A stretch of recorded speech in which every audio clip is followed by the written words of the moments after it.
emergencies, be thoughtful about the use of sort of the emergency sector. So it's that sort of messaging about how the system flows, but the comms team, as part of the national comms process that sits underneath that, again, that's how we're doing it. It's through the comms team and with me as the sort of visible, slightly reluctant spokesperson.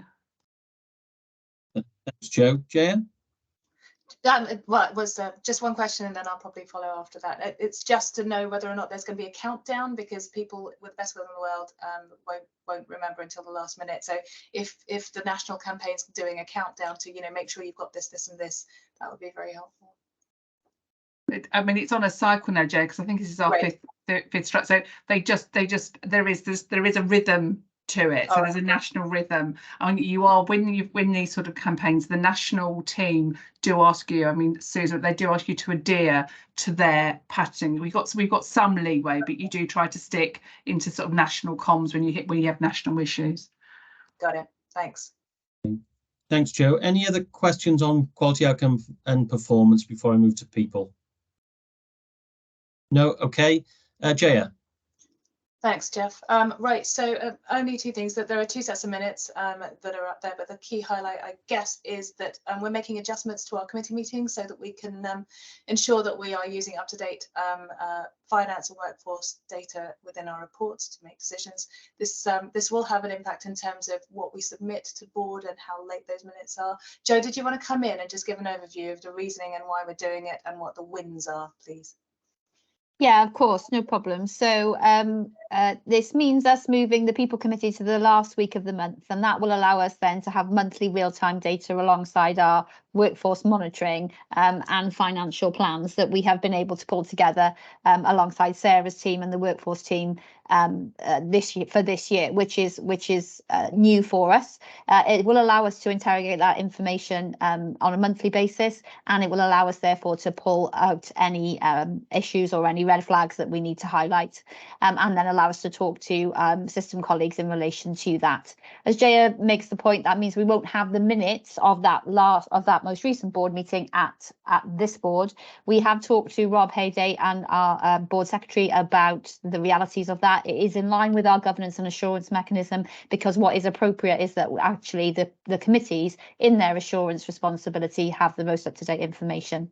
This is applying for us actually an additional level of governance and rigour and assurance, because up until this point we have been having out-of-date data, as in the sense that it is 2 months old, whereas now we can deal with real time.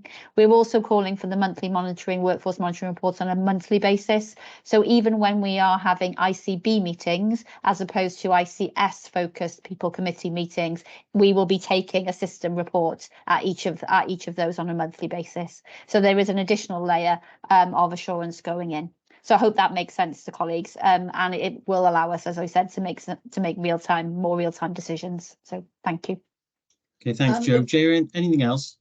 Yeah, just one thing. I mean, just to update in terms of following our EDI deep dive that we had last meeting, we have a plan for July, whereas a deep dive for recruitment, including international and inclusive recruitment, and we'll be taking a report on how we're doing as a system on the NHS EDI action plan, and we're also beginning our system strategic response to the NHS long-term workforce plan, which of course we're all having to absorb right now. So that also includes establishing a systems retention group, which will be really, really critical, whether or not it's resourced in the way that we want. Okay, thanks, Jaya. Questions or comments from board members on people or workforce? No? Okay. Can I move us on to finance then? Finance, estates and digital. Steve. Yeah, thanks, Jeff, and Sarah might want to come in. There's a sort of a standing cry, which is making sure that the system delivers on the savings. We're exposed if we don't, so that's being monitored very, very closely.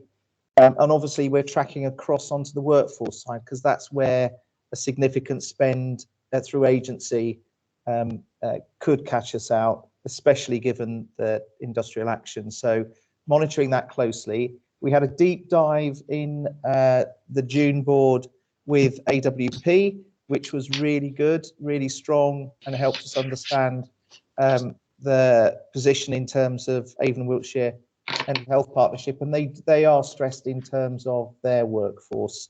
and ability to get a workforce. The other big pieces, helpfully, have really been picked up by the meeting this morning. So the work that we've done on procurement for non-urgent transport, the work that we've done on the elective centre, and also connecting care, all of those things were given a good consideration at finance. We're now getting to the point where I think we're thinking more system rather than individual organisations, and that's a really great place to be. And obviously, finance, estates and digital crosses all of those things. There's probably, we're doing a piece of work to try and understand what our asset base is in terms of estate, and also where we can make better use of digital to join things up. So there's two meaty bits of work that actually will help us think system and deliver system, but also if I superimpose the piece of work that we've just considered around net zero effort, then again, if we can think system, we're more likely to have impact. So how we use our estate, how we might dispose of bits of estate that are well past their sell-by dates, and those sorts of things is where we need to get to. That's work in progress. The rest is in the papers, and I'll just pass to Sarah if there's anything, Sarah, you want to pick up that I've missed, then please do. Thanks, Steve. It's not that you've missed, it's just that there's 2 pages that I just want to particularly make sure that we're just drawing the whole board's attention to in terms of the financial position. So just in terms of from your papers, year to date, we do have a 2 million deficit as a system. That's made up, you'll see in the papers, that's predominantly driven by the cost of industrial action. But as Steve highlights, we are not at the moment delivering all of our savings year to date, and that's being offset by sort of slippage on investments and non-recurrent, but those are quickly drying up. So, and we know that our not medium-term financial plan, which we will be bringing back to the board, a refreshed version of that in September, that we are absolutely dependent on delivering all of those savings in this financial year. So there's a lot of emphasis and work being done to really make sure that we are getting those back on track. The only other thing that I wanted to highlight is just this agency spend. We can see that, you know, we are in line with last year, but we are above both our plan and our agency ceiling. So this is still an area where we'll need to keep focused. And I know Joe and I will be picking that up with the chief people officers and the chief finance officers across the system, and particularly digging into the data quality on this, because I think there are a couple of issues there as well. So those were just the key things that I wanted to draw out for the board. Thanks, Sarah. Is there any observations or comments from board members around finance, estates or digital? I mean, the committee itself it does apply significant rigour, and I think, Sarah, you made those points well there, but is there any comments from anybody or any observations you'd like to make? No? Okay, I'll move us on to Primary Care Committee then, if I can. Alison. Thanks very much, Jeff. Just 2 things to pull out. Verbal update from June the 27th meeting. One is to recognise the work that the Primary Care Operational Group is now doing with its widened responsibilities, accountabilities and decision making. And we see a very helpful decision log at Primary Care Committee for our information to give us assurance around processes and systems that have been in place to make decisions. And there's a lot of activity going on. Helpful to see out of all the decisions, quite a few around dental and pharmacy coming through. They're a key part of that group, which is going to be really important. The main thing I wanted to brief board on is a briefing we had on the National GP Recovery Plan and the BNSSG response and position within it. This is a nationally, we've been briefed about the vision for primary care, which is great, but recovery and position and current pressures need to be relieved before that vision can come in. So what we heard was there are three main aims: to tackle the 8 a.m. rush in the morning, so that and reduce the struggle people have got to contact their practices, the restoration of patient satisfaction levels. They've dropped last year, we heard, to 72% from 83% the year before, so people are clearly more unhappy with the service from primary care, and supporting a move to digitally enabled operating models. So there's three key parts to this GP recovery plan, which we saw it's split into 4 sections. And what was very helpful is we had an initial update on where we are in our system against all of those areas. There's some really important stuff within each of the 4 areas. And I know that Dave has a plan that he would like to bring a report to the board in October or November. Obviously, Primary Care Committee will keep a monthly or bi-monthly oversight, but there's a lot of actions in there, a lot of tangibles, lots to deliver. We need reliable data. Most of them sit in primary care, as you'd expect. There is an interesting aspect to one of the aims, which is around the interface between secondary and primary care, which will require the support of secondary care colleagues to change some practices, whether it's a consultant referral or things like that. So there's a lot of detail within, and actually it will be very helpful for us to know how we are improving. In some areas we're doing pretty well. Community first is an area that we've briefed the board about before, where in the southwest BNSSG has got more uptake. It's about 50% uptake across the whole of the southwest is in BNSSG, around people going to their pharmacy first. But there's some pretty strong things to be done to help GP recovery plan, which we need in our system. So if you're, I'll see if Dave wants to add any more of the detail. But as I say, PCC will have oversight, but there is a suggestion that the board receives a paper on this in October or November. Alison, thank you. I won't add too much more. You've covered the key points for today, and as much as I'd like to update the board, I'm afraid I have to update the board in October. It's one of the national asks, so we will be here with a full and detailed update in October. This is a significant programme of transformational change within the wider primary care system, and we already have significant engagement with primary care stakeholders. Ruth, we've had a session with the GPCB on this with all PCN clinical directors, but there's actions for pharmacy. This is a whole system, primary and community integrated care development, and we will share our next steps and actions with you formally in October. Okay, thanks, Dave. Any questions or comments around primary care? Jo? Only just to say that obviously, in addition to the work that's being done there, the primary care and that wider sort of pod will feature as part of our thinking about that BNSSG long-term response to the workforce plan and what we might do in our own workforce and culture strategy to incorporate primary care into that. So it's part of that longer term thinking. Okay, thanks, Jo. And any other comments or questions? No. Okay, can I move us on to audit then, John? Right, thank you, Chair.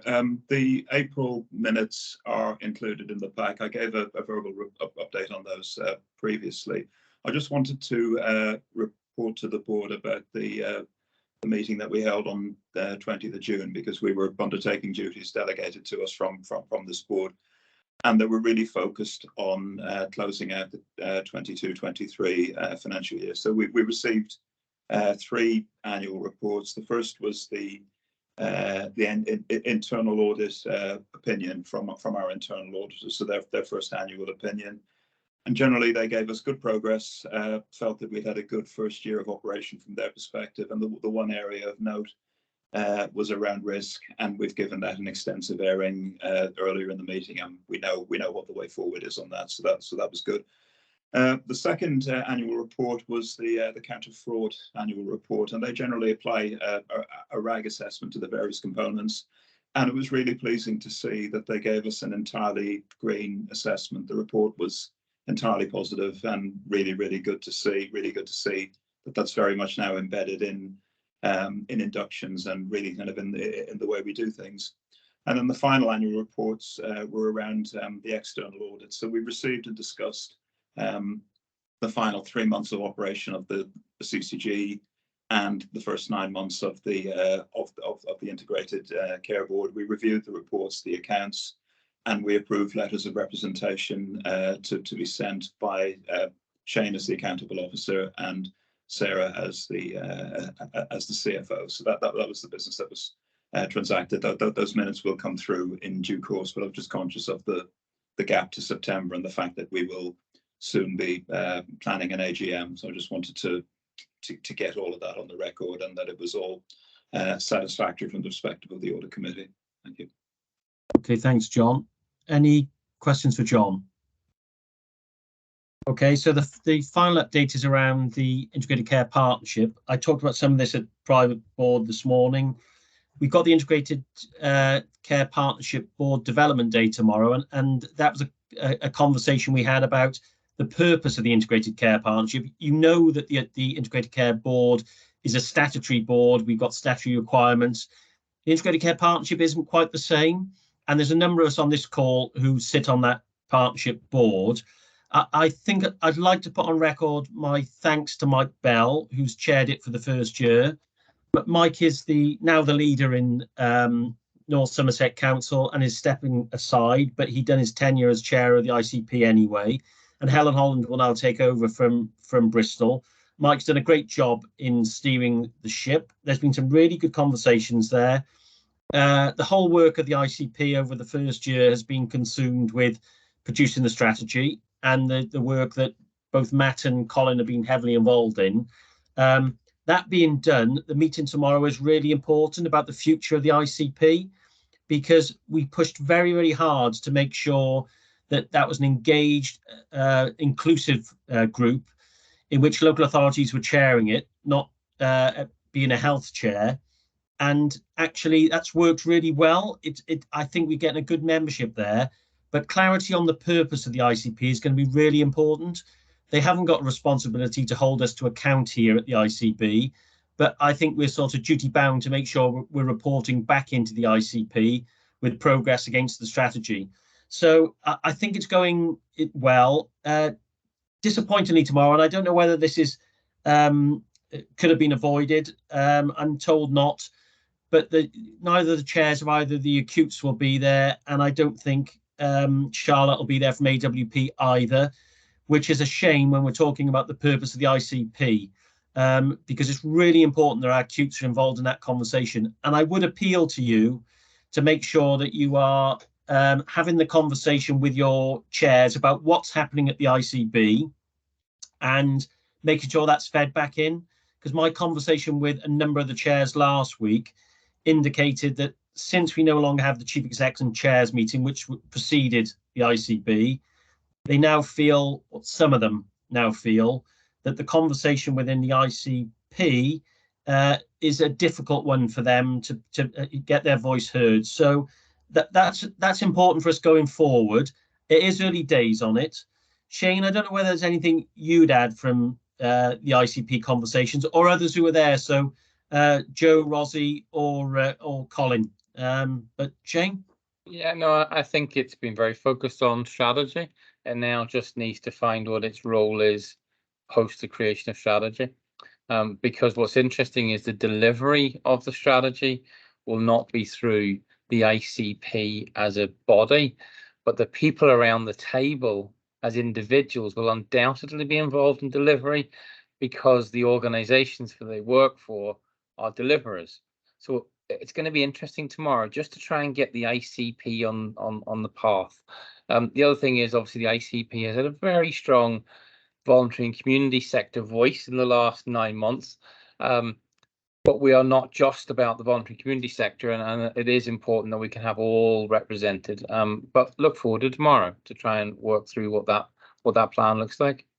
I think that's right, Shane, and quite a strong voice from the third sector, or voluntary sector, about wanting to be involved in the solutions. But actually, the ICP has to be more strategic, and actually, we as the ICB have to be around the delivery function. So actually understanding the roles is going to be really important so that we don't get confusion and crossover.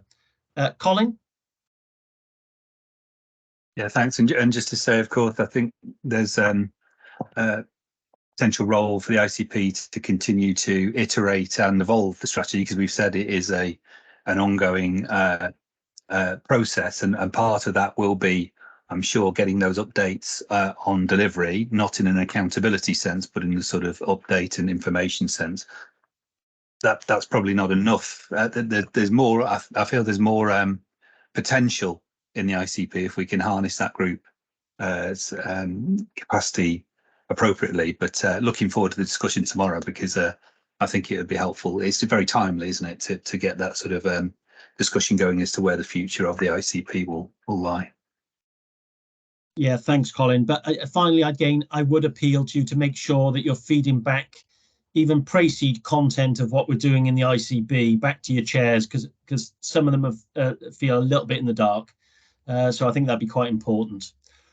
Okay, a final item before AOB is questions from the public. We haven't had any questions tabled, which we normally would do if we're going to have any. I'm looking down the list of those who are still with us. Is there anybody external to board members who has a question they'd like to raise? No? Okay, no show of hands. In that case, I'll move on to any other business. Any other business anybody would like to raise? No? Okay, well, thank you for your patience today. I think we've had some really interesting inputs. There's been a lot of engagement. It's a bit more difficult when it's on Teams because we're not all in the same room. We won't meet now in August, and that always clashes with annual leave at that time of year as well. So September now is our next meeting, which will be in person. And then some feedback on whether you feel in person or actually the Teams meetings do work will be appreciated. But thank you for your patience today. Really appreciated it. I think we've covered a lot of ground, and see you all in person in September. See you all soon. Thanks, Jeff. Bye. Bye, everyone.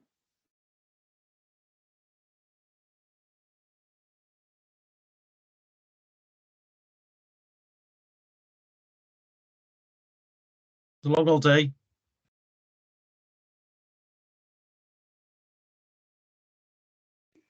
Well done. Long day.